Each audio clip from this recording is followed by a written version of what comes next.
DD214 Network podcast is for mature audiences only. Any videos, music, or entertainment not originating from DD214 Network is used and covered under Section 107 of the Copyright Act of 1976, also known as fair use. Opinions expressed are our own and do not represent any DoD or U.S. government entities as a whole. This podcast is for entertainment purposes only. Viewer and listener discretion is advised. You are no longer alone now because we have you.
Good morning, everybody.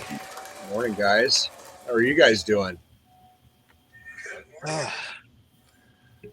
yeah. All right, cool. I had to make sure everything was going good. Yeah, man, I'm feeling good. Had my coffee, got my graham crackers. I'm doing great, man. How are you feeling? Oh, hanging tight, dude. Let me tell you. Fucking A, dude. Joe, how you doing today, buddy? Alive here. I love your fucking sweater, by the way. I love your fucking sweater. Okay, like look at that fucking color. That is just fucking Ranger-tastic, dude. Power Ranger-tastic, but Ranger-tastic nonetheless. Like I gotta give Joe fucking props on that shit, dude. Like seriously. Can you hear that? I ended up having to open a fucking case with the U.S. Post Office because this shit showed my package with all the sweaters, showed it was delivered on the Monday before the 1st of December. Okay. They didn't actually deliver it. Second, I opened the case with the post office and the postmaster for my local post office calls me to get more details. Miraculously, the package showed up that afternoon. Oh, no way. So the fucker probably was going to try to steal it. And then because I opened a case and he got questioned, it showed up. Interesting. There you go. I heard you. Okay. Yeah, how it is interesting, isn't it? Because fucking like it just happened to me.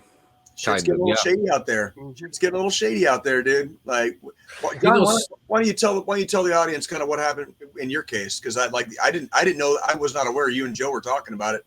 I hadn't really heard about that yet. So I actually ordered what I'm using right now. This thing, okay, the Zoom Podcast P4. Okay, I'm actually recording our audio separately right now. Okay, because of that thing. Yeah. Okay. So that I could play around with sound on virtual recordings to see what I could do with editing. Great product. But the first time it came, the box was super light. I was like, damn, this is pretty light. And when I opened up the box, there was nothing inside of it. It was definitely stolen. You can see the box. Yeah, you can see the markings and everything on it, and Amazon, you are to blame. We know we know what some of you guys are doing, and also I also found out that a lot of these overnight Amazon workers are not even Amazon workers; they're just flex workers who are contracted. Yeah, like contracted just to do the delivery. So to give you an example of that, obviously I don't work for Amazon, but when I do security, there are temp workers that I work with sometimes at some of the venues, not all of them, but at some of the venues, they're straight up like day laborers. You know what I mean? Like they're picking up a shift. They're picking up a shift for like a single thing, and they're on to the next thing. You know what I mean? And like that's That's the service industry, right? That's the service industry.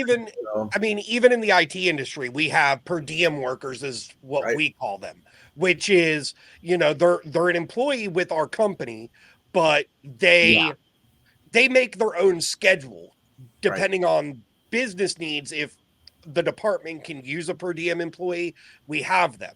My department doesn't, because we can't, we don't have the luxury in what I do to have that type of day worker per diem type of deal. But what it is for us is it's somebody they're an employee. They have, full access, full accounts.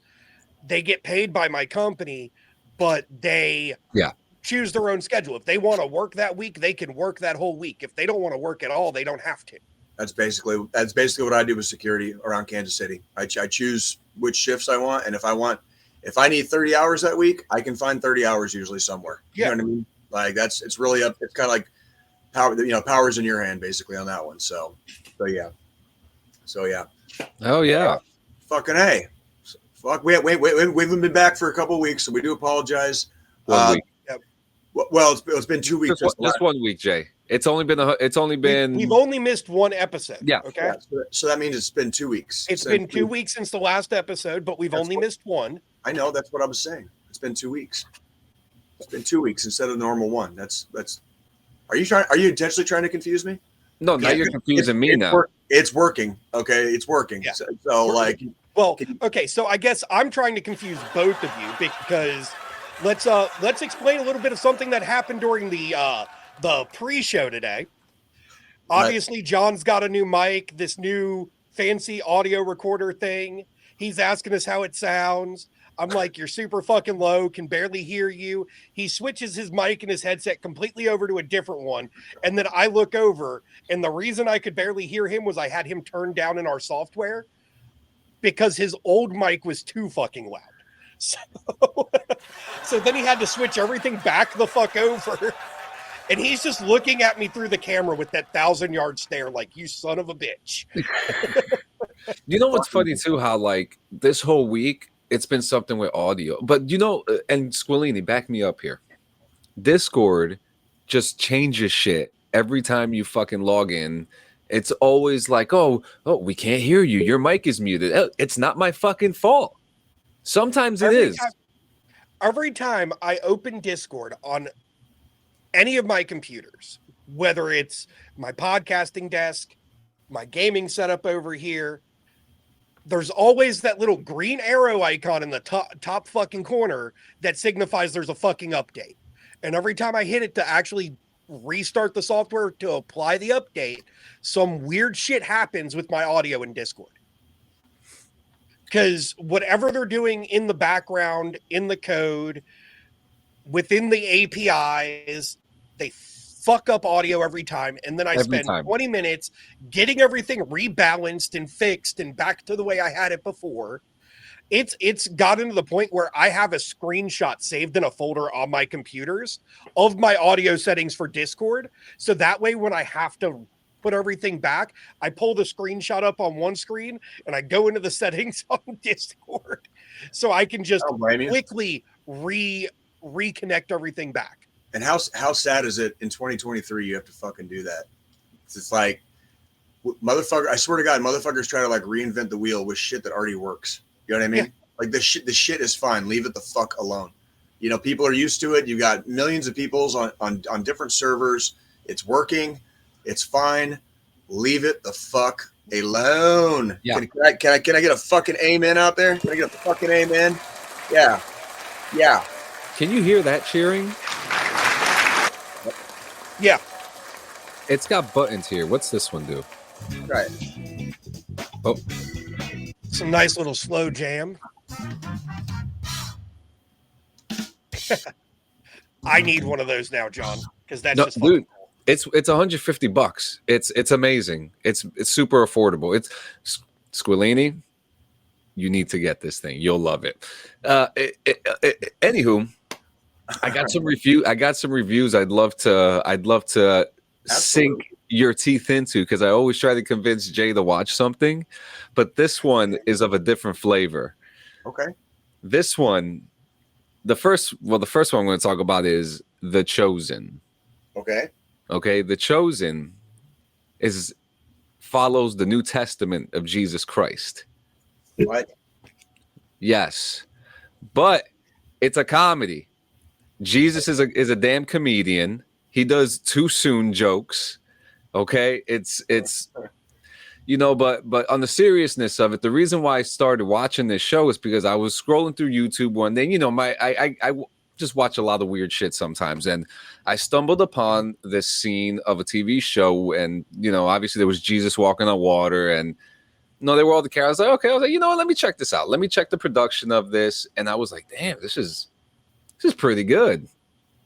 So I was just like, let me check out the show. I haven't even gotten to that scene yet. But the show itself, leave out, because you guys know where my stance is. I don't talk about it. I'm just like, I'm a believer. I'm not going out there preaching the word and things like that. But I mean, the show, coming into this show as someone who is like that, it's pretty interesting. This is the only thing I'm going to say about what's going on in the outside world, but I kind of have an understanding of shit that's going down out there. I mean, some of the cultural, how do I say, infighting that's been happening between them. I'm starting to realize it's been happening since BC, since the BC days. And I honestly, I never really understood that. So outside of like the religious aspect, there are other. I mean, Jesus isn't even the main character of the show. Neither is Mary. He wasn't really a main character then either. Exactly. Last time I heard. And that's why. The show is pretty cool. They find a way to make some of the things funny. Like when the show begins, there's a character. It's the character Peter. Okay. But they named him Simon Peter. For I don't ask me why. I didn't write the show, but oh yeah, that's true. So he's in a fight with his brother-in-law. He's beating the hell out of him. And he's like, you know why they call me wine hands? Because of what I do to your liver. And just there alone, I was like, okay, that's a pretty cool vibe. Okay, let's see where this show's gonna go. We haven't gotten to the depressing, violent stuff yet. Depressing? Why is violence depressing? I mean, violence brings me joy. So I'm just saying. We've seen crucifixions already. John the Baptist is in jail now. Look, there's no spoilers here, okay? If you guys know the story, happen. Right? Yeah, if you guys know the story, you know the story. But it's if you've read the Bible at any point, yeah, we haven't even met Judas yet. But me and my wife have swept through 2 seasons so far. Great show, great production. It's free on everywhere because apparently I don't know if people didn't want to pick up the show. It's a great show. Okay, great show. Like Todd in the Book of Pure Evil. Like yeah, you ever see that one? I've heard of it, but I haven't seen it. But very interesting, like the perspectives that they give you of how like Jesus would talk, and it's just like it's comedic. It's super comedic. I believe Jesus Christ was a stand-up comedian at one point. That's a pretty controversial take, John, but you might not be wrong. You might not be wrong. Listen, there's a lot of controversial takes in this show, and some jaw-dropping moments. I'm like, oh, he did that. I mean, there's a lot of controversial takes in the Bible in general. So yeah. Next, what did I have? The Game Awards. Oh God. Oh dear, sweet baby Jesus. Yeah. I mean, dear sweet comedian Jesus. Yeah, dude. Not gonna get a drum roll on that or anything. Yeah.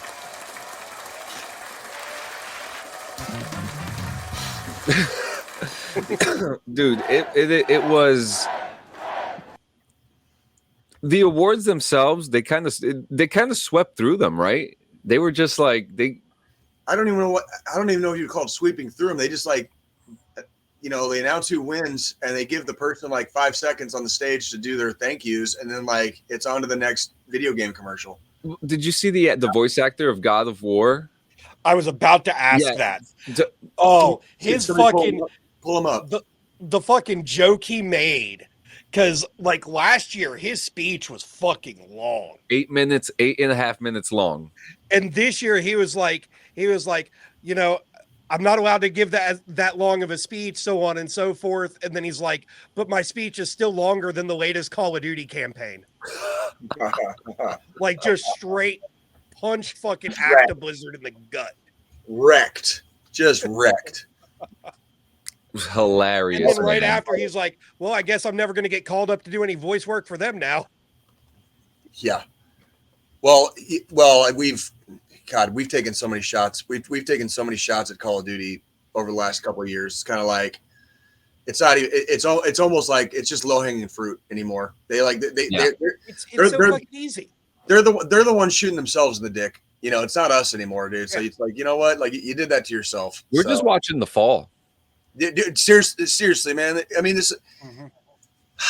I think the Video Game Awards this year was a microcosm of the greater macro that we have seen since the inception of this podcast, and that is that the gaming industry is in the toilet. It's fucking circling the drain right now, and they are like over trying. They're trying too hard now, and they're overcompensating, and in their overcompensation and lust for fucking power and money, they're ruining it even faster. Yeah, they are. They're ruining it even faster. Mm-hmm. You know what I mean? And it gives me no incentive to worry about any of it, to play anything, to give enough of a shit to buy something. I can't even tell you guys, like, you know, I know we're going to get to it in a minute, but some trailers got released. Still haven't seen a game that's making me willing to fucking buy. You weren't interested in the last Ronin?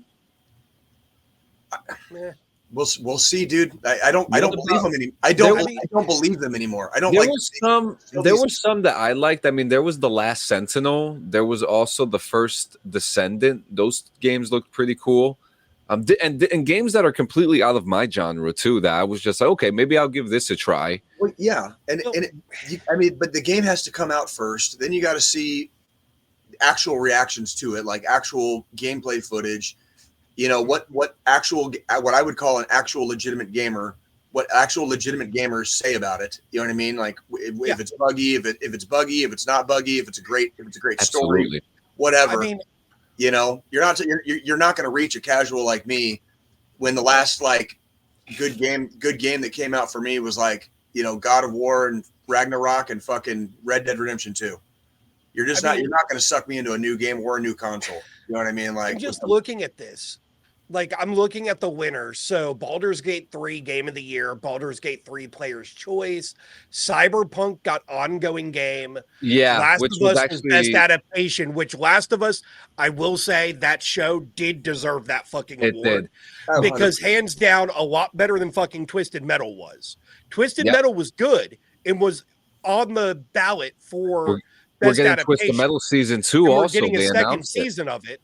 But at the same time, Last of Us, hands down, I love the way they did that. Great show. You know, we talked about it every week as we were watching the fucking episodes because it actually caught all of us and got us. All three of us were just in that show. Sucked in. Then some fucking mobile game won the mobile game award. Again, I don't play fucking mobile games because mobile gamers aren't real gamers. Yes, I just fucking said it. Damn. Go ahead and cancel me now. We don't know this guy. Baldur's Gate 3 got Best Multiplayer Game. Final Fantasy, 7 Rebirth got Anticipated Game. Sea of Stars, never fucking played it. That's an indie game. Valorant won the esports game of the year. Baldur's Gate 3 best role-playing game. Alan Wake 2 got the narrative award. Content creator of the year, don't give a shit about that. Studio/game direction, Epic Games and Remedy Entertainment, who were behind Alan Wake. Surprising, by the way. Armored Core got action game. Tears of the Kingdom action adventure game. That, in my opinion, Tears of the Kingdom should have got Game of the Year over fucking Baldur's Gate 3. It was close. But it was a really close fucking call. It was really close. It was like 5 or 6 votes that made the determining factor on that. Damn. So, damn. But I mean, that's the thing. Like this year, it 100% was, we're going to announce the award, give your 5-second fucking speech, and then we're going to show you a trailer for another video game. Right. Yep. And it's because the video game industry is hurting so bad right now, they had to fuck with the game awards to be able to try to promote and shit all these new stuff coming out. Yeah. I mean, I'm glad Starfield didn't make it on there. Sorry, John. I know how I hard on you had for the game. I expressed my opinion about it. It was a great game, but it just failed to have it was fucking overhyped. No replayability, no continuity. They showed a Starfield trailer that showed absolutely nothing, and we're still waiting for the Shattered Space DLC that so many of us paid for, and we don't even know when that's coming out. So there's been I enjoyed the story, great game, but come on, like there is no production and no answers from the other side. It's crazy. And the thing is, like I was expecting if any fucking studio was going to be able to pull a fucking space Bethesda game, it would have been fucking Bethesda.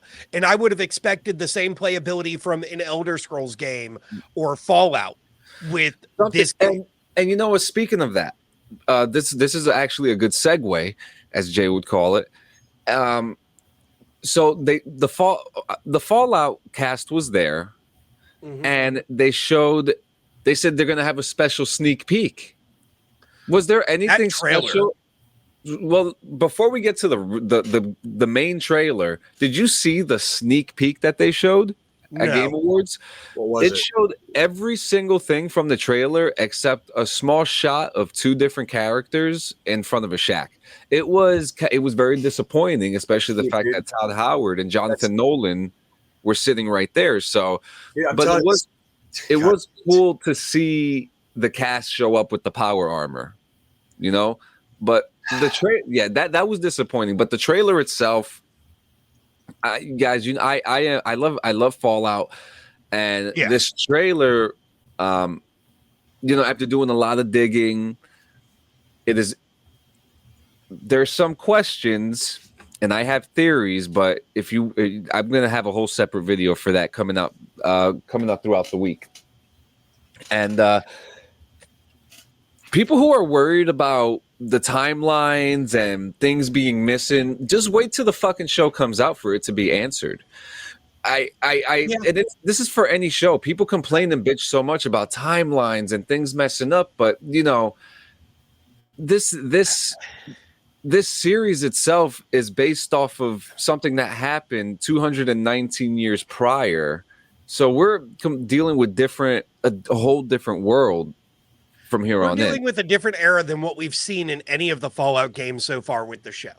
And, that's the thing. I like that they're using the show more to expand the Fallout universe than making the show be a carbon copy of what we've kind of gotten in the games. Yeah, they kind of just continued it.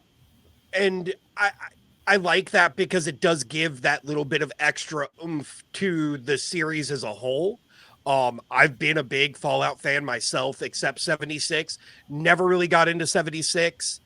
Probably need to give it another try because it's been years since the last time I tried playing it. Come join me and Brandon. Come. But my wife joined us last night. It's one of those things like I've always enjoyed the Fallout games. And I'm looking forward to the show just to see how they expand upon the lore and the universe with this. Yeah. I'm not going to, I'm going into the show with an open mind because who knows? I didn't think they were going to pull off The Last of Us the way they did. And look at how big of a fucking success that show was. Look at Sonic the Hedgehog. I mean, this is the age of video game adaptations. Like for years, they were fucking it up. I mean, the Super Mario Bros. Movie, the latest one that Illumination put out, hands down, great fucking movie. And I love how they threw aspects of every little different thing in there. You had Mario Kart, you had Donkey Kong, you had fucking like they really are trying to build this extended video game universe. They're doing a good job. I can't wait for the next one. I I forgot what I know they were talking about doing the Legend of Zelda movie by Illumination, which it's been announced already by Nintendo. Yeah. They said that it's in the works. That's going to be interesting to see how they pull that off, especially since, you know, the main character doesn't talk in the video games. Yeah. I wonder if they're So- going to do the same thing. But yeah, that was pretty exciting. What else did we have? I had another review. My wife and I, I'm a big reality game show guy. And we found this new show that's not Big Brother, and actually something that I think I enjoy more than Big Brother. And it's a deception game called wrong one. Traitors. Traitors? Like, give it a second to actually fucking focus when you do that, John. Like Benedict Arnold Traitors? It's manual focus. So I get that, but it didn't focus at all. I know. But yeah, the show Traitors like Benedict Arnold was a traitor, or like traitors like we're at a trading post. Well, so how's it spelled? With a T or a D? With a T. Traitors. Like you're a fucking traitor, you piece of shit. Okay. You know? Yeah. So we've gone Benedict through Arnold. So we've gone through 3 different seasons from 3 different countries. And the show puts different people, and of course the American version puts celebrities in it because they always do shit like that. Because we need to see more of those fucking cocksuckers. Yeah. But it was dramatic as hell. But the other 2 seasons, which didn't have like celebrities on it, it was nasty. So they put about 20 people in the house together, and they sit you in a table, and you have to blindfold yourself. And the host goes around the table and chooses 3 traitors, and and everyone has to work together to get prize money. But they argue with they argue with each other, trying to figure out who the traitor is, because if they're working all together to make this money. By the end of the game, there's about 4 people, and if one of them is a traitor, that one traitor goes home with all the money. Interesting. Yeah. So there's a lot of lying, there's a lot of fighting. It is insane. But yeah. You watch some funny stuff, Joe. You watch some funny stuff. Some of them I wish they really would murder sometimes, because some of them were just really pieces of shits, man. Like straight up, like. But very, very interesting concept of a show. Reminds me and influence of games that I've talked about before, like Town of Salem. I have a question for you.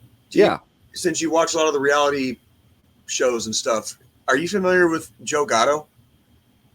The comedian? Yeah. Like I think there's a Joker show or something. What's it called? Yeah, Practical Jokers. Yeah. The one that he's not on no more.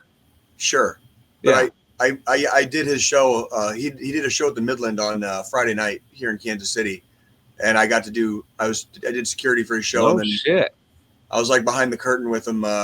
He had like a meet and greet afterwards. They had us kind of stay back, but it was okay. I mean, it wasn't. I didn't really know who he was, but he wasn't no Tony Hinchcliffe. He weren't no Andrew Dice Clay, right? I mean, what are you gonna do? Can't all be the Dice Man, right? But he was all right though. He was okay. Yeah, he was okay. Joe Gatto's okay. Yeah, well, that's like so if anybody's wondering with the title of this episode, Merry Chrismakwanzahanukah, we support all faiths and religious beliefs during the holiday season. And my quality manager at work is Jewish. She's celebrating Hanukkah right now. She celebrates Hanukkah and Christmas because her boyfriend's Christian, so they celebrate both. For Thursday being the first day of Hanukkah, they went to see Adam Sandler. Nice. That sounds fucking cool. And I bet he sang the Hanukkah song too. And of course, he did the Hanukkah song. Outside of that, he brought up the whole crew: Rob Schneider, Kevin James. Nice. All of them were there. What? At one point, he had all of them on the fucking stage with him. Dude, that sounds like she said it was a fucking amazing show. That's awesome. That's so awesome. If he comes to Kansas City, I'll try to make sure I get to do that show. Yeah, I mean, he's definitely on my bucket list of comedians to see live, especially now that he's going and retouring doing comedy again, and kind of stepped back from all of the Hollywood side of stuff. Because I've always loved Sandler. His comedy's gold, in my opinion. It's our generation of comedy too. Yeah. Well, and he didn't really he didn't let the fame get to him. Well, he didn't change too much, but he also didn't stay exactly the same. And a lot of his movies have actually grown on me over the years, where it's like a lot of the dumb, physical humor, or, poop and fart jokes and stuff like that, where it's kind of like a little lowbrow, but at the same time, like, I've watched some of his movies, this last year or two. We've been in Kansas City and a couple times with the kids, and a lot of it's grown on me again. I mean, I liked it back in the day too, but like. I got like another type of or level of appreciation for Adam Sandler, and then he has a couple of movies that just blew me the fuck away, where it's just like the shit'll make you fucking what was the Mr. Deeds? Was that Mr. Deeds? Yeah, that was a funny one. That it was funny, and it like just blew me away because I was like, fuck, like I slept on that shit. Totally slept on that shit. And one thing that I like with what Sandler's done with his career, and I know this is kind of going on another track of things, but is the fact that he's now gotten to the point where he can even play a serious role and it's not weird. Like, what was the movie Hustle, where he was the basketball manager? Yeah. Like the GM for a basketball team? Or Uncut Gems. Came out a bit ago? Yeah. And Uncut Gems, where he plays that degenerate gambler or whatever the fuck, whatever. Yeah. Like shit, like it's like, yeah, like it doesn't support. What was the one where his family got killed in 9/11? And then he what was that one? I didn't watch that one. That one's I still haven't watched that one because I have a feeling like that one's just gonna fucking tear my soul out again, and leave it in some kind of like fucking sobby mess pile scattered around the floor like an IED explosion. You know what I mean? Shit. Like fucking like I've kind of been I'm not gonna lie, I've heard about that movie and I've kind of tried to like stay away from it because I'm just kind of like. I tend to years later, I'm still not ready for it. You know what I mean? Yeah, I tend to distance myself from a lot of those 9/11 related stories and movies because I know it's just gonna cause me to be super fucking pissed off, or I'm gonna be in an emotional fucking train wreck. Yeah, yeah. Because 20 years later, and that's still a super fucking dark time for the country. It's kind of what, and now that's 20 years later, it's kind of like it's really dark now. It's like it's really dark now, and that's kind of where the darkness started. You know what I mean? There's actually an interesting documentary out right now, like called. It's something along the lines of like, can we start joking about 9/11 yet? Oh yeah, yeah. It's I haven't seen it yet, but that's something that's definitely on my watch list. I'm definitely curious to. Sure. Pick into and figure out like what the whole spiel on that is about. There's a whole generation now that was born after 9/11 and they're here. So like they don't even have living memory of it. So we're talking time has passed. I mean it's a major rough time in our country's history, right? But that's time waits for no one, right? And that's kind of one of those absolutely right. No, we'll never forget 9/11, but at some point, it's one of those it has been 20 years and we're going to be coming up on 25 and a few more. Well, that's kind of like one of the movies I just recently rewatched, and I'm not sure if I talked about it in an episode afterwards. Thank You for Your Service came out in 2017. And every time I end up finding myself watching that movie, it does, tug at my heartstrings because it touches on a lot of those important topics and stuff that we touch on even on this podcast with, veteran suicide and mental health awareness. And it's one of those movies that just, for me, it's whenever I feel myself like start to feel down, depressed about about something from my time in, I tend to go and watch that movie because it kind of pulls me back into reality. Well, it's good. It's good to remind ourselves too. Like, it sometimes it doesn't seem real. Like when you've served and whatever you did in whatever regard and whatever branch, sometimes it doesn't seem real after you get out. Yeah. And I do think it's good. And I think it's healthy to sometimes go back and touch the grass, so to speak. And touching the grass is basically like, remember what you did. Like you were there. Other people weren't. You have the experience. You get to say you get to say you did something for a greater purpose, and put your freaking 2 cents in and wrote your name on the fucking blank check to the government saying fucking take me, take me, here am I, send me, and that's, there is something to that, and it is easy to forget. It's easy to get lost in the sauce. Yeah. And sometimes it is good to remind ourselves, like, no, you did do it, and it's okay to look back on it, and it doesn't have to be necessarily a sad thing.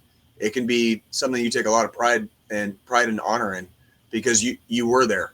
You were there, and many, many millions of other people weren't, and they never will be. And so there's something to that. So yeah, just always be proud. And yeah, if you're having those moments, for sure, like we talk about it every episode, right? Give somebody a fucking phone call. Yeah. So yeah. It's not hard. It's not hard, man. It's not hard. I've been calling. We were talking a little bit before the show, and not to get on like a fucking weepy sad fucking topic, but we were talking before the show, and I can't tell you guys, in the last 2 weeks since our last episode, I can't tell you how many times I've had to fucking pick up the phone and call somebody. It is what it is. And sometimes, I don't know if it's the holidays or if it's just that season, of life, or I'm getting a little soggy in my middle age. But when you're having a rough go of it, you're having a rough go of it. And you can't fucking isolate that. Like, isolating is the last fucking thing in the world.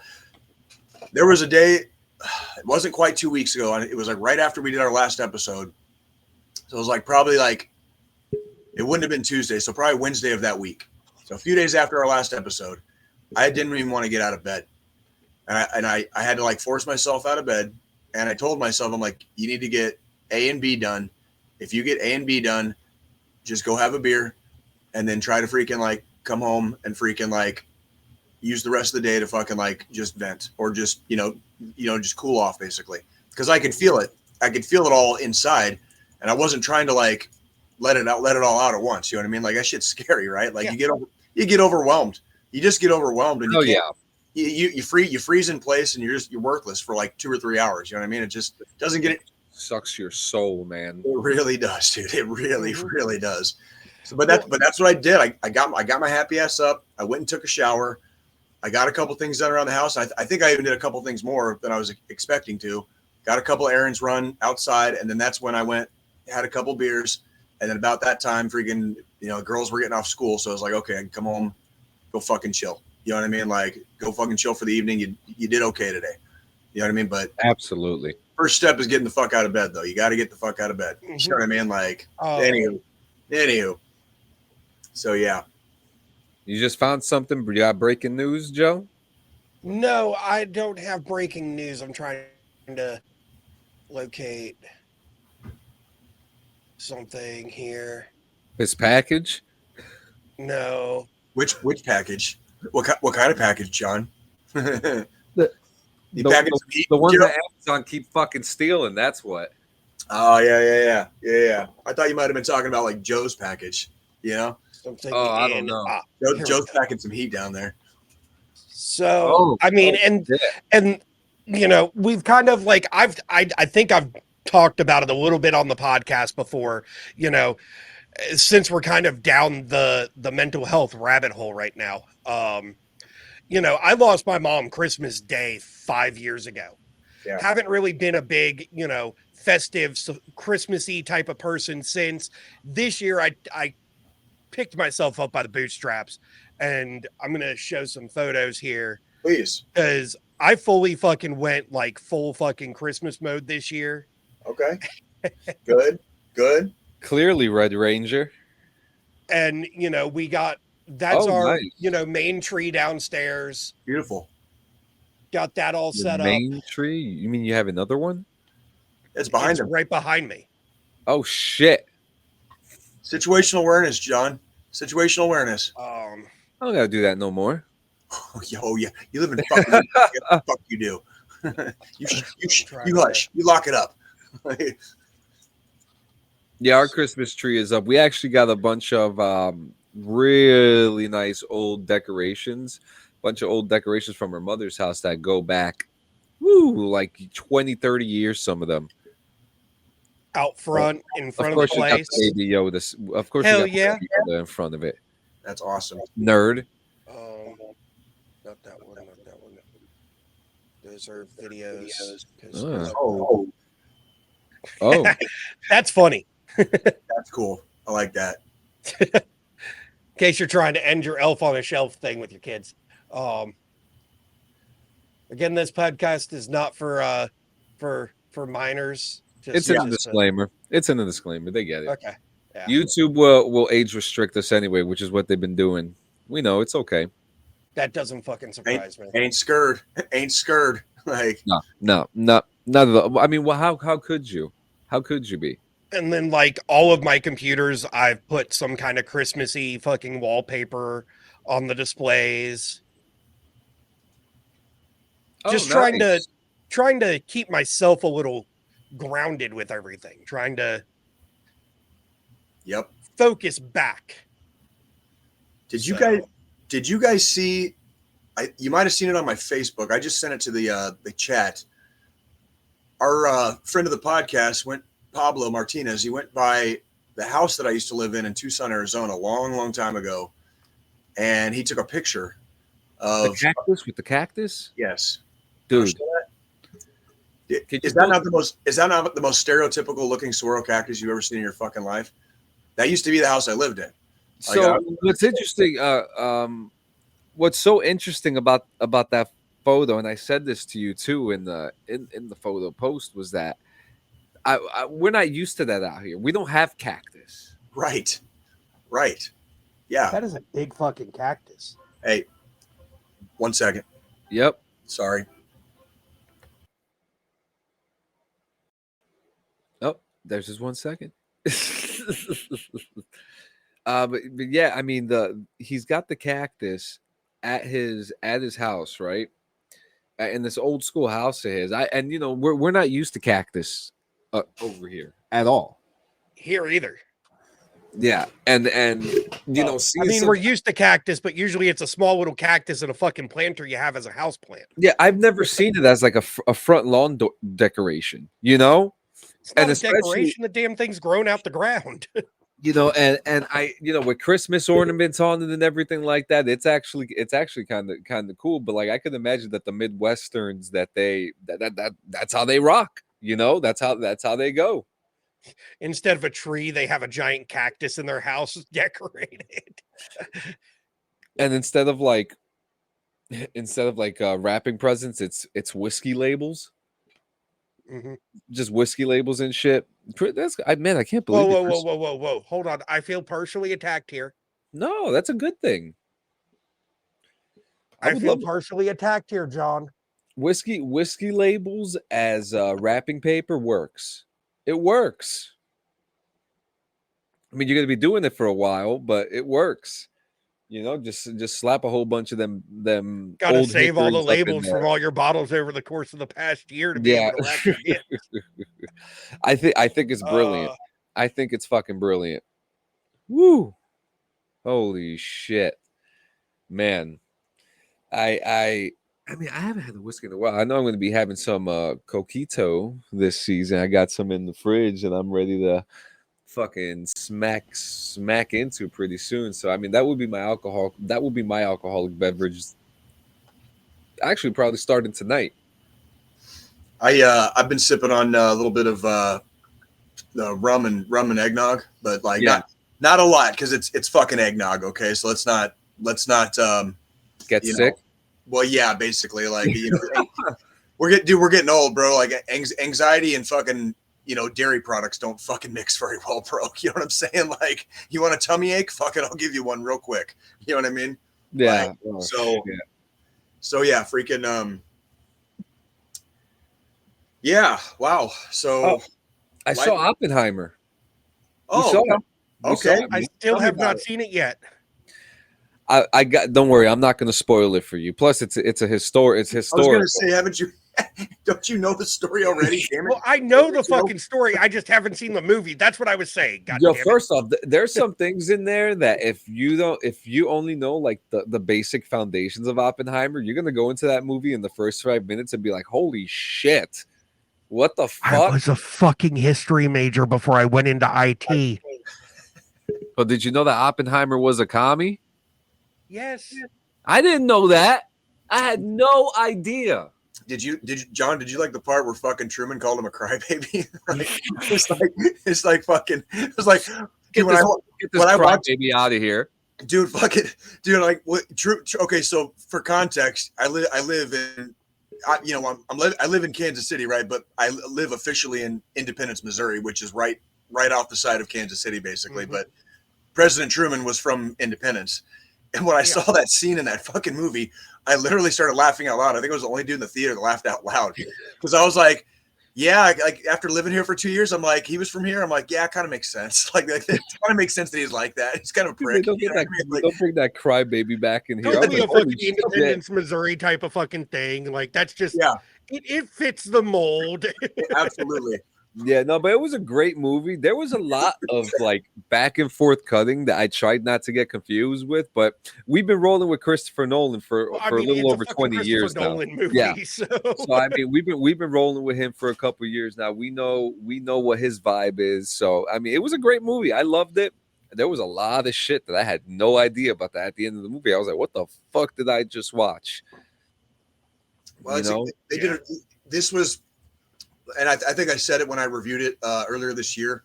This was a massively good follow-up to the absolute disappointing shitfest that was Tenet.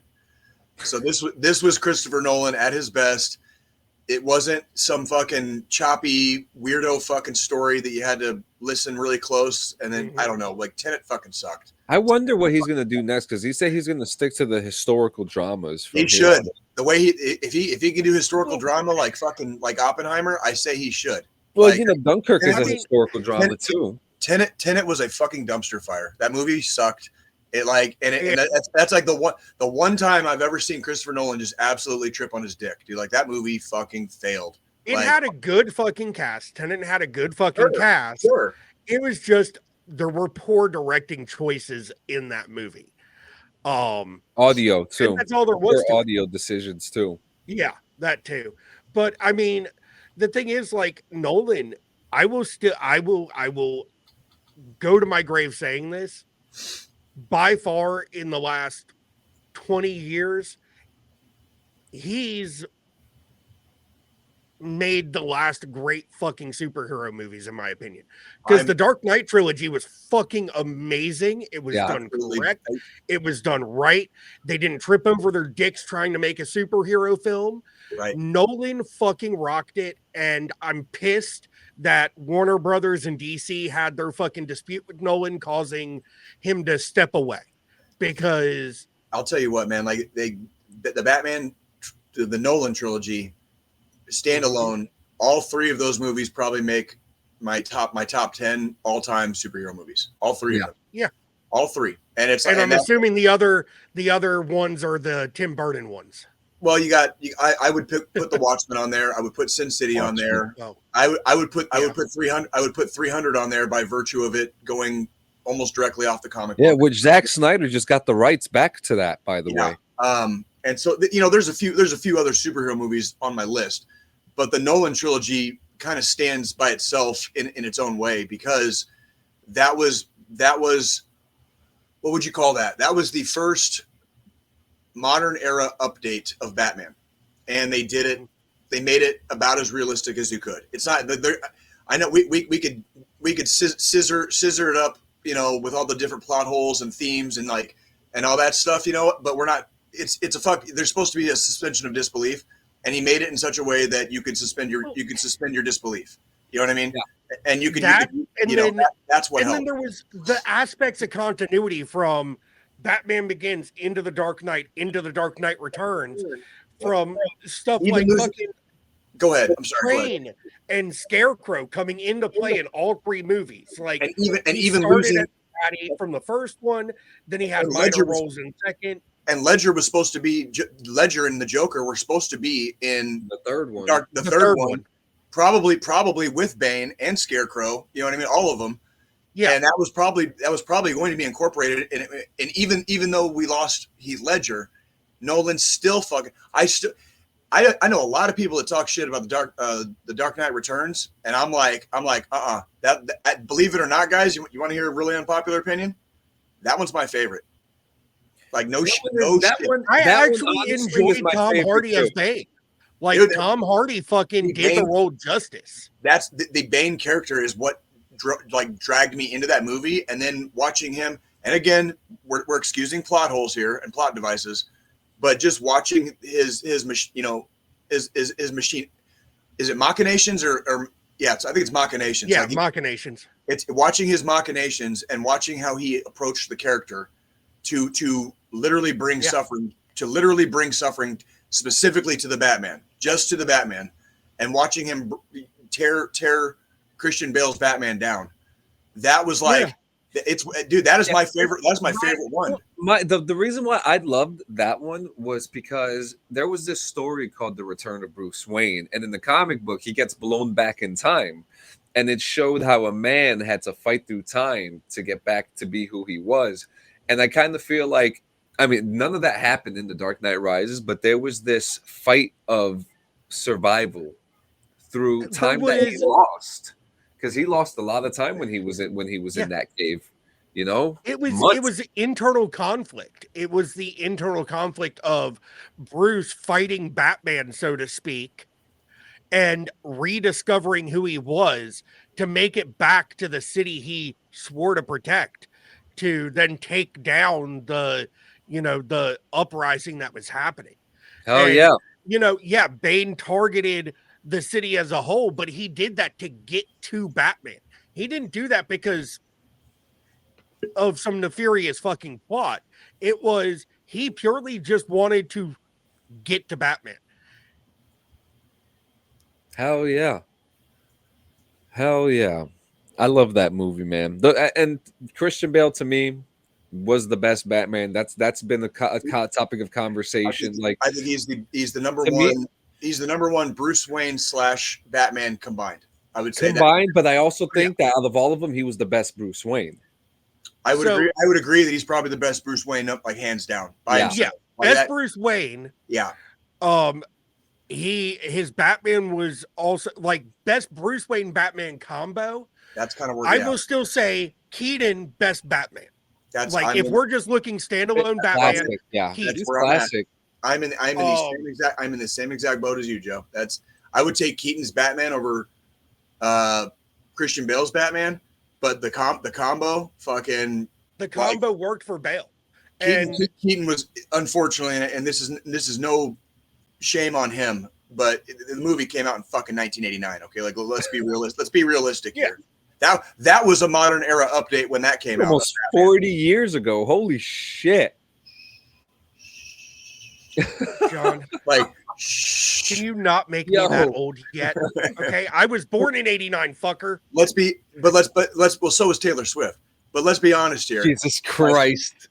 But let's be honest here. Like Michael Keaton did not make a good Bruce Wayne. That's the only, and that again, that's not a slight on him. Except in Batman Returns, he did so good as Bruce Wayne. Yes, he did. And there was that scene when he was with Michelle Pfeiffer and the song. God, she was such a fucking smoke show in that. The song Face to Face was on, and they're dancing in the ballroom. That scene, and they look at each other and they realize who each other were. To me, I felt like that he had that enigmatic, mysterious Bruce Wayne, and that's what I loved about that movie. I will say, on Keaton's behalf, though, his old man Bruce Wayne from the Flash movie, fucking spot on.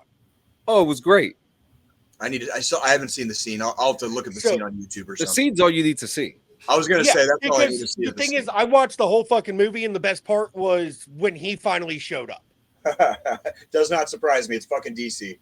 Even the scene, even the fight scene with him isn't even that exciting. And the thing is, like, when he first showed up, and at this point, we're beyond spoiler warnings. It's out of theaters, been on streaming services. Fuck him. So when Ezra Miller's Flash goes to Wayne Manor to find Bruce, anyway. at this point, it's the Burden version of Gotham, so to speak. The Manor's falling apart. Alfred's dead. Bruce is just completely pissed off, feels like he failed. He's just an old, disheveled dude, and he whoops fucking Ezra Miller's ass. Barefooted, long gray hair, fucking beard down to about his fucking waistline, and he just like fucking kung fu's the shit out of the Flash. It's not amazing. Best fucking fight scene in the whole movie. Like that fight scene was better than when the whole crew went against fucking Zod. Oh, and guess what? Alfred's dead. So we got like 30 minutes left. All right, so I gotta ask, we gotta talk about it because we've been talking about it since this show started. Oh God, what? We finally got the GTA 6 trailer. Ah, yes, we did. We did. And funny enough, I was having a conversation with someone because we were going to shoot about it. We were going to do a live reaction video that morning, right? So the night before, apparently, I didn't even know that the trailer leaked. Like, the trailer got leaked on Twitter, apparently. I had no idea about that. And I clicked the link, right? Because me and him were just talking about it. We were just, oh, yeah, let me go check it, make sure everything is still good. When I clicked that link, there was 15 seconds left. And it said this trailer is about to premiere. I was like, oh, fuck me. I guess we're not doing that live reaction video. And I sent him the link, and there it was. So before I start gobbling on it, I gotta hear what your thoughts were. My initial reaction was this is going to be GTA 6, and it's going to be in the quality of Red Dead Redemption 2. Yeah. So now here's where I'm going to have to like back off a little bit. I don't know that I'm going to throw down for a PS5 over this game. Yeah. If I have to get a PS5 just to play that game, I don't know that I'm going to do it. Same with the new Series Xbox. Like I don't really know that I'm on board getting a console just for this game. I don't know yet, and we'll see. I know the game is massive. I know they've updated shit. I know it's probably going to be beautiful. It's going to be an experience. It's going to be somewhat hyper realistic at times with the graphics. You know what I mean? That's all cool. That's all fine and dandy. Don't know if I'm ready to buy a PS5 over that one game yet, though. Like we are just not seeing enough other games out there. I have not seen enough other games to warrant the purchase of a new platform. I've got three platforms that have been collecting dust that I haven't even used since I moved to Kansas. I'd like to add, I'm getting a PlayStation 4 for free, so dust it off so we can play some Red Dead. It's in my thing right now, bro. He's been playing God of War because I mentioned it 2 weeks ago. Yeah, so. I had to take a break from that too, Joe. I had to go back to Red Dead. I was having a bad couple of weeks. I just and that's understandable. Like, I just need to go back to if you want to, I just needed to ride a hillbillies and kill them. I needed to ride a horse and throw dynamite into clan meetings, you know what I mean, and shit like that. You know what I mean? Like, yeah. So that sounds like a party to me. It is every time. It never gets old. You know. Squillini, what were your thoughts, man? On the trailer, the trailer looked fucking great. I love the trailer. I mean, again, it's what 14 years in the fucking making at this point for the next GTA game. Fucking better be good. 5 came out on the 360 and back during the 360 and PS3 era. It has stayed consistent since as the GTA game to play. I'm looking for 6. The only thing I don't like is the fact that next year it comes out on consoles and it's not till 25 that it hits PC. It comes out on 25 on console. Yeah, it's not. Yeah. Oh, yeah, no, it's 25 console and 26 and then on 26 PC. is PC. Yeah. So, I mean, it's like, I get it. So, like, at this point, Rockstar is wanting to make sure it's good before they release it. And then we got 5M coming into the fray too. Mm-hmm. That's going to be a big thing for GTA 6. It's going to be a good game. I hope. I'm not gonna, jump on the hype. I'll wait a couple weeks after it comes out before getting it, just for the mere fact of there's an echo. Yeah. Sorry. Check one.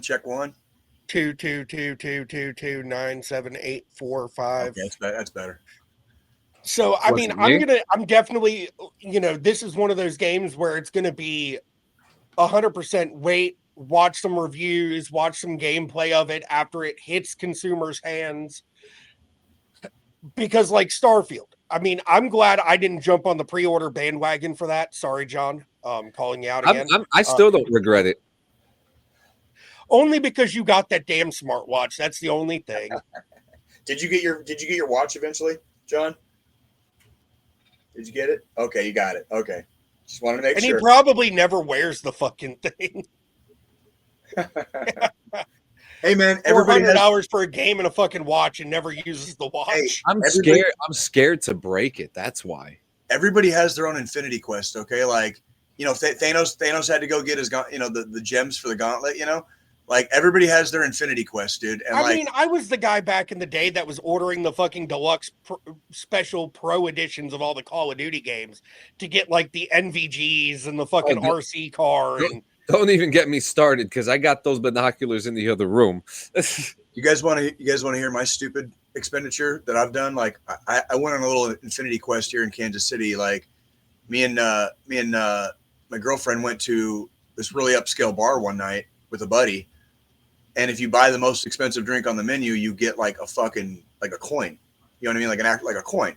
Mm-hmm. Well, there's three of these places around town. They're all different names and kind of different themes, but there's 3 of these places. So my Infinity Quest became to get all 3 coins. Do you want to know how much those drinks are for that stupid coin? $60. About 50. You're close. 50. Yeah. Good drink. Really good drink. I don't know if it's worth $50 but I got all 3 coins. I mean, I'm sorry. I'm never going to spend $50 on just one single drink in my life unless that drink's going to fucking give me a blowjob. I had to see how the other side lived, man. I just had to. And to be fair, these coins, if you take those coins back to the establishment, I think they're good for like 40% off or some shit. Like you'll get 40% off like your bill basically. Like if you take the coin back. So I have 3 coins for 3 different places, but that's like it does have a little bit of a purpose because then you're saving money on your return trips. So if you go to those hoity-toity bars all the fucking time, I can see it saving money in the long run. Like hoity-toity bars. Especially if you decide to go and get that same, $50 drink again and you're getting 40% off. Now that $50 drink costs you $20. And that's the thing is like like I said, it's kind of silly, but like it's no different. It's no different than a Starfield watch for John or some of the nerd crap that you get, Joe, for yourself. You know what I mean? How much money is on your fucking whiskey shelf right now? How much money is on? Oh my god! I was just about to ask the same thing. I'm just throwing it out. We're all fucking guilty, bro. We are all guilty. Oh yeah, no, I mean, guilty. But see, this gives me more enjoyment. I agree, and it doesn't cost you $50. This is a $95 fucking bottle of bourbon. Jesus, boom. So that's one bottle, and you're already 2/3 of the way to what I spent. This one is a different bottle from that. What the fuck? That was super loud. My bad. Different bottle from the same company. So this one, 1,500 bottles of this were made. This was a $85 bottle. The other one, only 1,000 bottles were made. Interesting. You're that's two bottles, and you're already up to what I spent on those stupid coins. Like, this is the cheapest bottle I have at $30. Oh yeah, that's. But this is a good quality micro distillery, and this is good for like if I want to do a mixed drink, if I want to make a Manhattan or an old fashioned or something like that. I always keep a good quality, cheaper bottle for stuff like that, where my more expensive stuff. Questions. While I'm thinking about $75. Joe, you don't got to go through the whole thing. I don't want you to embarrass yourself. This is another cheaper bottle for those mixed drinks. This was only $25. And then I've got 2 bottles downstairs. One was a $200 bottle. The other one was another like $80 bottle. Yeah, because you're a connoisseur. You're a man of wealth and taste. I have a question. I wouldn't necessarily say wealth. If I didn't spend all that money on bourbon, I'd be a man of wealth. You know what's been my problem lately with that though? Like lately, I've been collecting weird pieces to smoke weed out of. Like that's been. I get it. I get it. I got that Gandalf pipe. What was it? The disposable? Oh, you mean this thing right here? Yeah, the disposable. The disposable. It's fantastic. I had a question since we were kind of talking about drinking and carrying on, having a good time. Did either of you guys happen to catch Army Navy yesterday? No, I did not catch it. But I heard our boys won. They did. Fucking Army came through. I think the final score was 17-11. So 17-11. The Rock of the Marne, baby. Rock of the Marne. U.S. Army, owners of the Commander's Cup, dude. Again, we own the Commander's Cup. So while we're talking about Army, I don't want to get this wrong, but congratulations to Ronnie J. Oh yeah, I saw that badass shit that he got inducted into, and I'm like, oh yeah. That's artillery, but that's freaking. He became I forget the name of it. It's like a forward observer. It's like being able to call for fires, basically. But it's a school, and you go through the school, and it's an artillery school. And you get it's learning how. Yeah, and he passed that, and then he got inducted into this artillery outfit. Like as far as like it's an organization basically, and they bestow upon you like there's one in the infantry, there's one in the engineers, artillery has them. I think the MPs have their own, but like now Ronnie's already in the one in the infantry, so he got the one in the artillery now too. So Ronnie's fucking collecting he's on his infinity quest right now. And that's fucking badass, dude. That's crazy, bro. Ronnie J, dude. That was like, man, that's wild. Yeah. Fucking crazy. Our boys are doing good, man. Our boys are doing good. Like isn't that all we ever want to see is our boys doing good? Hell yeah. Like, We'd be wrong if not. People with kids, want their kids to be happy, smiling, you know what I mean? Like want the boys to be doing all right with their ladies, or their boys, whatever they like, like I don't care. You know what I mean? Like it's all the same to me. I just want everybody to be fucking good. You know what I mean? And when I see people, our homies fucking succeeding, dude, like it brings a little tear to my eye, dude. Cause I'm like, fuck yeah, dude. Like, goddamn get some. Get out there and fucking get some, dude. And while we're talking about get some, there's a new Christmas movie coming out called World War II in the Front Lines. I don't know. For some odd reason, I always think Christmas time always means World War II movie time sometimes. Interesting. Yeah. Well, there were definitely a few Christmases on the front lines in World War II. So but there's this new documentary coming out. It's simply called World War II: The Front Lines, and it has like they always say that it's always unreleased footage, but I mean you never know. How much damn footage do they have left of this war? Thousands of hours. Thousands of hours of shit you've probably never seen. You think there's more? Guarantee there is. Guarantee there is. When they used to make all the old school World War II documentaries and stuff like that, like they were only pulling from like a little bit of. I'm echoing again. Like, why does that keep happening? That's weird. When they make those documentaries, they were only pulling from a little bit of like spools that they were given by the government. Government has thousands and thousands and thousands of hours of footage from all across the different campaigns, and a lot of it is still. I don't want to say it's never been seen, but a lot of it has never been released. You know what I mean? Or it just hasn't been used. You know what I mean? Yeah. So with us kind of switching over to the World War II topic, one of the things that I just recently discovered this week in good old naval World War II history was when we fucking straight up hijacked a damn U-boat. Yes, we did. Oh, we fucking did. The destroyer group, they were out there to intercept the U-boats, blow them the fuck up so that way they'd stop trying to fuck with the supply lines. Right. And finally a Navy fucking captain was like, you know what? Fuck this shit. We're taking it. Yeah. Yep. And that's like fucking danger on the high seas, homies. Like that. Like that. And then I got mad. Go ahead, Joe.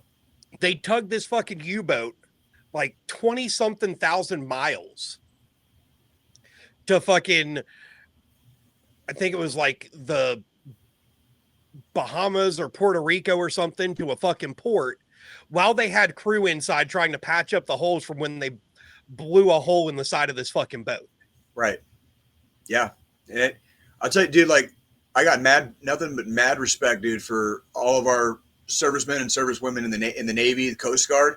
That's some shit I can't do, dude. Like, I'm not a fan of fucking giant bodies of water.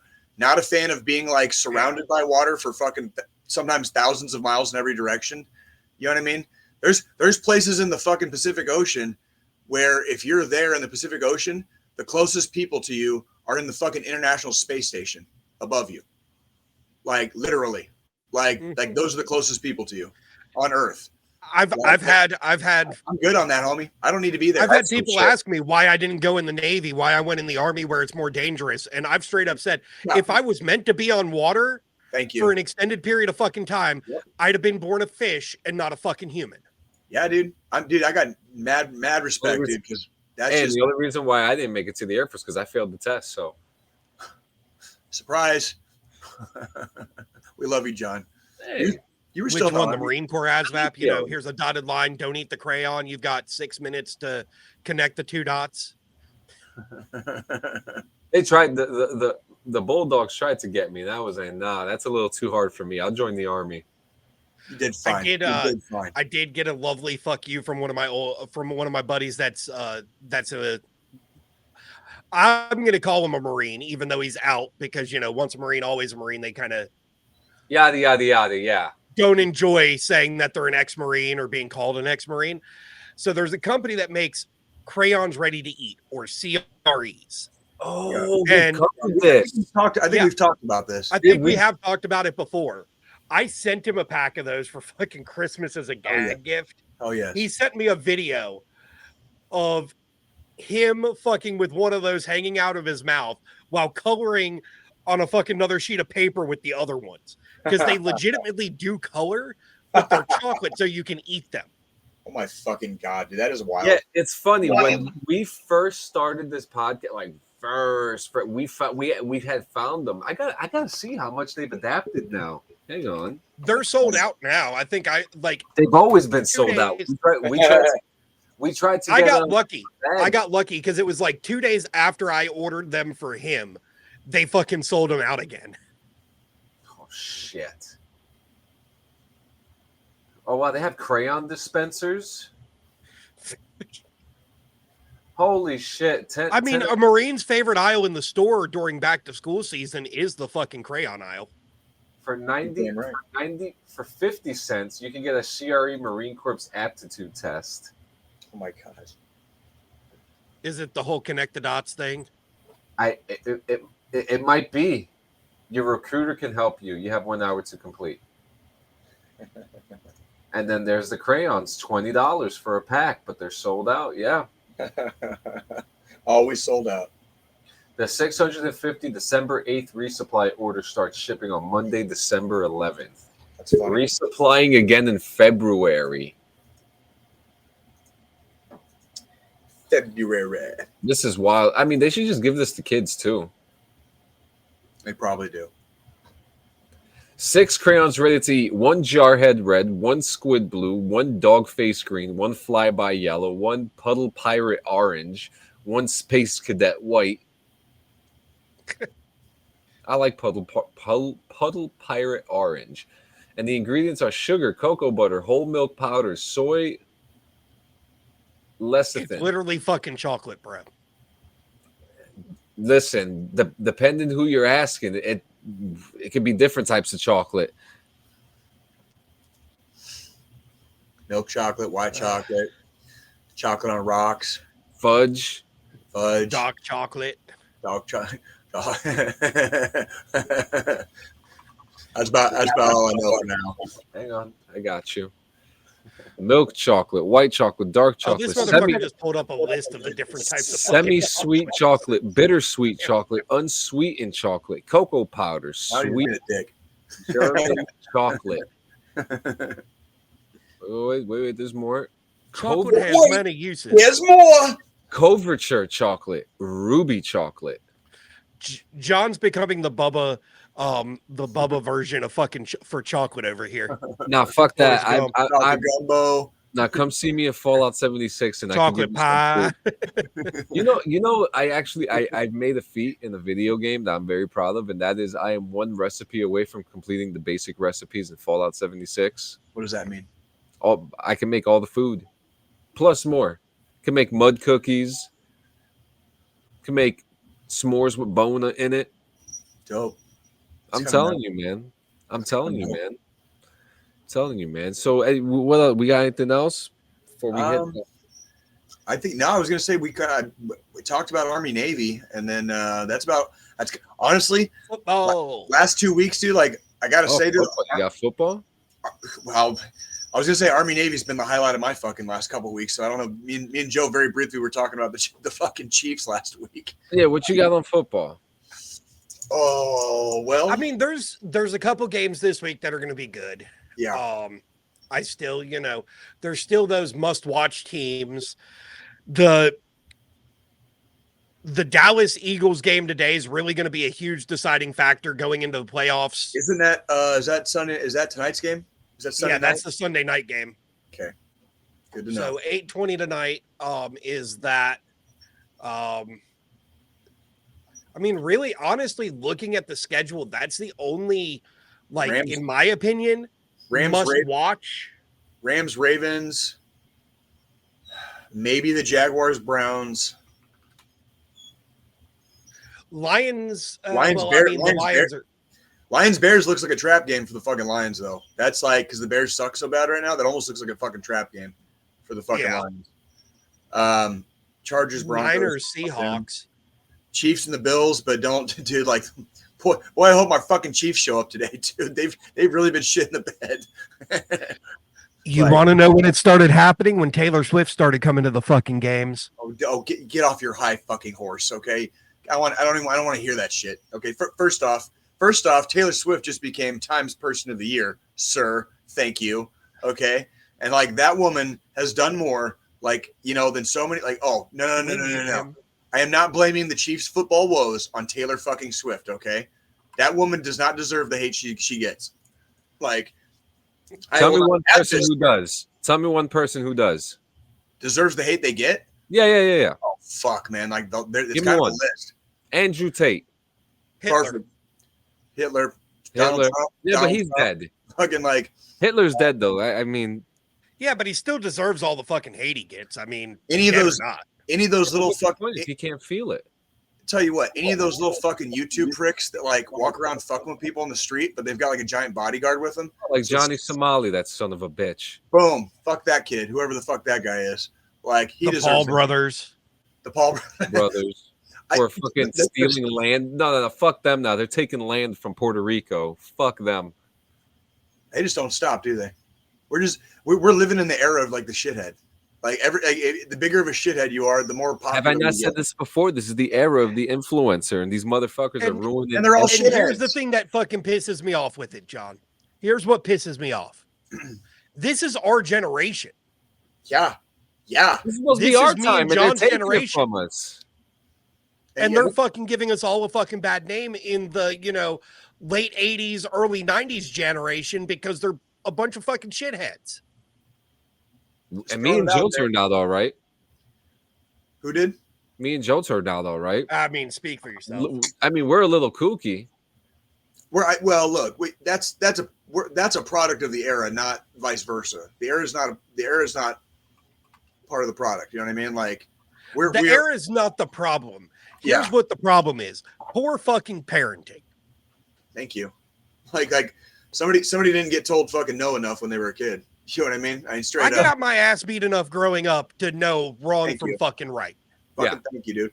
I got popped more than a couple times for fucking my mouth getting me in trouble, and I learned either how to control it or be ready to fucking fight back. That's I made the mistake a few times of fucking saying some stupid shit, and Dad get home from work, and there was one time I decided to try to be Billy fucking Badass because I was bigger and taller than him at this point. Oh. How'd that go, Joe?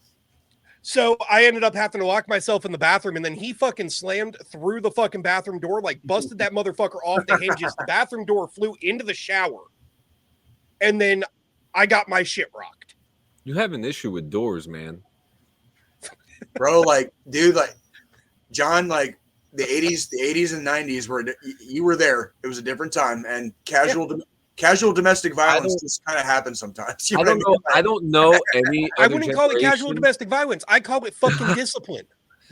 For that time, that was our because in no way, shape, or form did I not deserve those ass beatings. Listen, I dropped the Christmas tree. As an adult, I now feel like I now know that I deserve those ass beatings.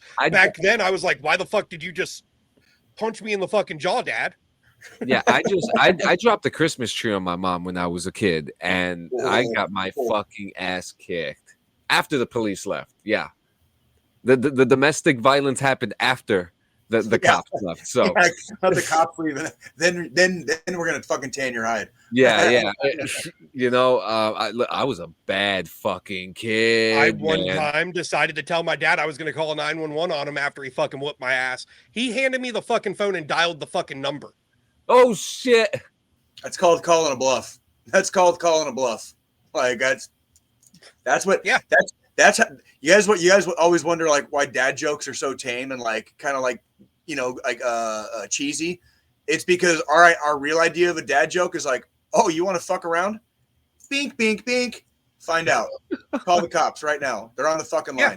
Tell them. And everything. That's, the thing is, those of us that were raised right in that generation now, we're the ones that are looked at poorly because we want to discipline our kids properly.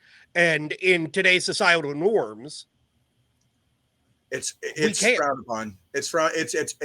I know corporal punishment has not gone entirely away, but it is definitely frowned upon to public. I remember watching kids get their asses beat like in Kmart back in the day. Yeah. Like a straight ass whooping. And it's like, oh, my dad yanked me down. And you tunneled it, you put the fucking blinders on, and you just kept fucking walking with your parent down the aisle while the other kid that was screaming is screaming even louder now because they're getting their ass beat in the middle of like the blue light special. You know what I mean? Like that was the fucking 80s, bro. I know you guys came along a little bit after I did. Oh no. The fucking 80s were fucking wild, bro. And the same way in the early 90s. Yeah, 90s weren't much different. Like, see, here's the thing. My body's been here since the late 80s, but my soul's been here since like the 60s. Oh, I believe it, John. I believe it, you fucking hippie. Like, I believe it. Nice pussy. Thank you. Oh, I mean, but see, that's the thing. Like, I was one of those kids. I got my ass whooped in the fucking damn cereal aisle in a fucking Walmart growing up. Yeah. What'd you do, Joe? What'd you do?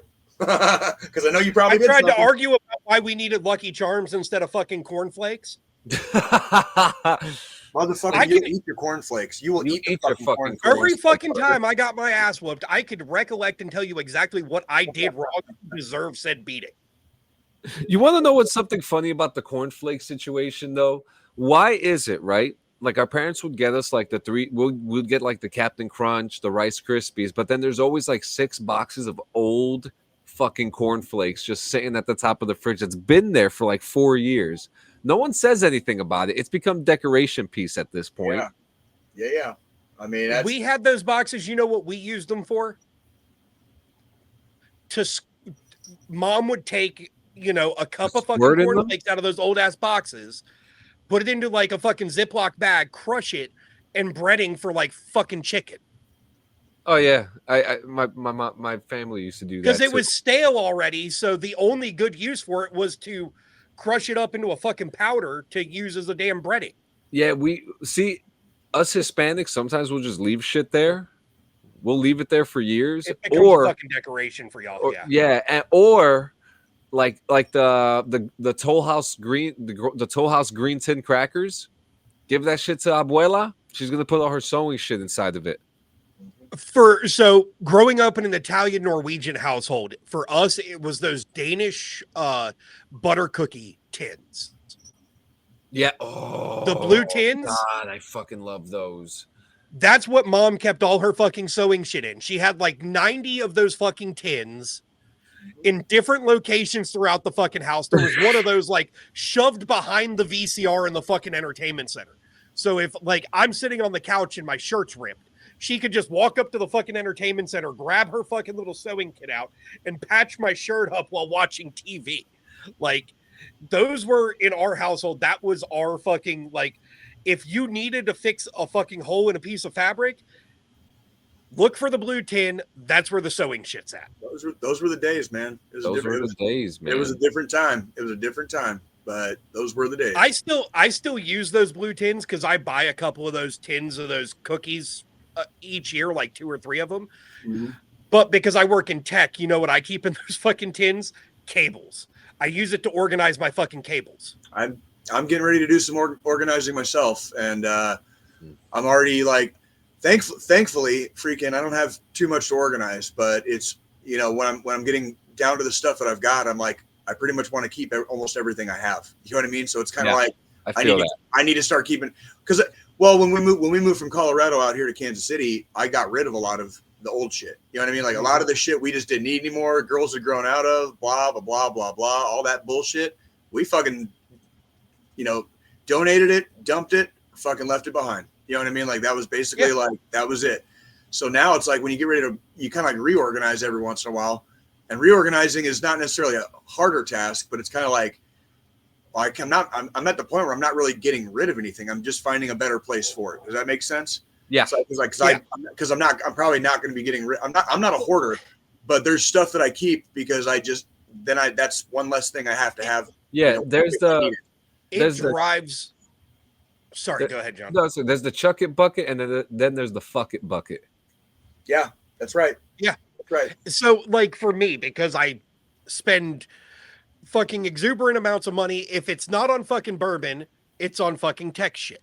For instance, I just recently bought a Stream Deck for my work computer because now I'm sitting in a lot of meetings. I'm dealing with a lot of Microsoft Excel spreadsheets and PowerPoint presentations, and the Stream Deck, the same thing I use for my podcasting setup to control my audio, all my different shit for my gaming rig. I bought the standard version of that for my fucking work setup to use the Teams integration. So like if I'm in a Teams meeting, I can unmute and mute myself by clicking a button on that versus having to find my fucking cursor somewhere on the screen and get it to the fucking mute button. Stuff like that. And with my fiance, she hates it because I keep boxes for every piece of tech I buy. Me too. Now I finally had to break it down to her recently because I just cleaned out a lot of the boxes, because I typically just keep the boxes long enough to where if it breaks during the return period, I can return. Once it makes it past return period, I don't have a need to keep that box anymore. Unless it's like a monitor box. If it's a monitor box, I keep those because then since I do still rent, when I do have to move, I can take my monitor, put it back in the styrofoam, so securely package it. Yeah, for me, I don't keep the monitor ones. I usually keep like the little boxes, like the beacon stuff, the stuff like that, wires obviously. So but I mean, look, boys, we're here at the final part of the show right now. This is, as always, to me, actually, it's my favorite part of the show because we let everybody know what you need to know. Yeah. And what you need, and I mean, do you want to take it off, Joe? Yeah, I'll take it this week. Go for it, Joe. It's been a while. So, we've touched on it a little bit this episode because we are in the holiday season. We've made it past Thanksgiving. We're all still here. We're all still fucking cheery and happy to the best of our abilities. But with the holidays, there's that fucking echo.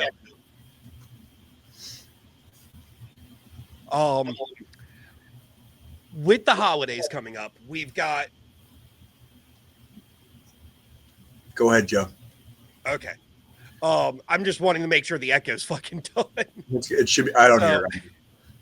So, with the holidays coming up, it's a tough time for a lot of us. Whether it's because of the loss of a family member around the holidays or a loss of one of our battle buddies from while we were in the service or anything of that nature. Just the losses that we've sustained through our adult lives at this point. We have those times of doubt, those times that we feel down, out, like the world, like whatever higher power is just constantly kicking us in the fucking nutsack or the ovaries, depending on, your gender specifications.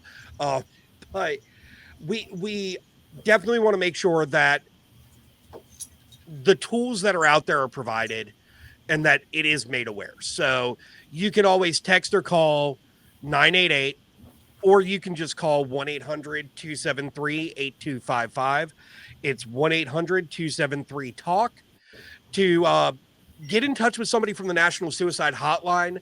There's a lot of great people that do that. They are there to listen, provide any resources you might need for your local area. If you need resources, I've called the hotline a time or two in my day, and it's pulled me out of some dark times. I've also called battle buddies and friends.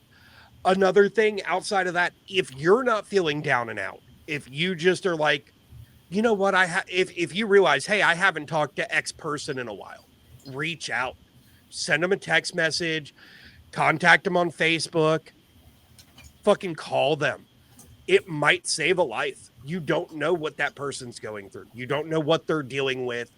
And that text, that phone call, that video chat might be the deciding factor that helps them learn that they are still valued, that they still have purpose, that people still care and are thinking about them.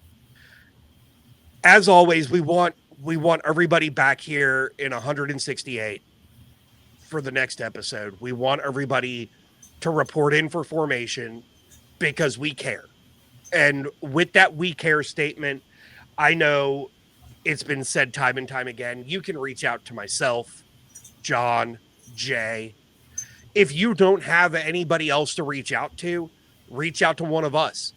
If you don't feel like texting or calling the suicide hotline, reach out to one of us. There's no judgment, no poor feelings towards anybody that needs that help. I've always got an open ear. It's available 24/7. I don't care if it's 3:00 in the morning. If you are sitting there and you've got the bottle of bourbon in your hand and a pistol in the other hand, thinking it's just the end, fucking reach out. That's all we ask. Oh, yeah. That was beautifully said, man. So, guys, catch us next week, December 17th. Holidays are coming up. Yeah. Oh, boy. Here they come. DD214 Best Of is going to come out, and this was a good fucking year.